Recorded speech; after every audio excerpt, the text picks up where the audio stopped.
Welcome to Man Does Tech, where I solve the problems you didn't even know you had. In this video, I will show how to make Kimchi Udon. First, gather your ingredients. You'll need fresh udon noodles, about 200 grams per serving, and 1 cup of well-fermented kimchi. Don't forget your protein, like thinly sliced pork or tofu. Prepare aromatics such as 2 cloves of minced garlic and 2 chopped green onions. Finally, have your seasonings ready.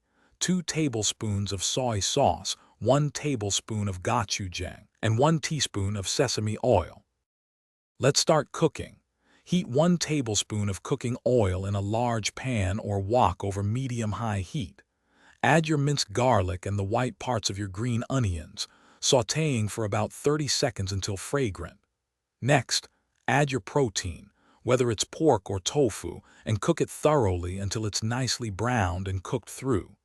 This step builds the foundational flavors for your delicious udon. Now it's time to introduce the star ingredient. Add your kimchi to the pan and cook it for 2 to 3 minutes, allowing its flavors to deepen. Then, pour in 2 tablespoons of soy sauce, 1 tablespoon of gochujang, and about a half cup of water or vegetable broth. Stir everything together thoroughly and bring the mixture to a gentle simmer. This creates the rich, spicy, and savory sauce for your udon. Almost done.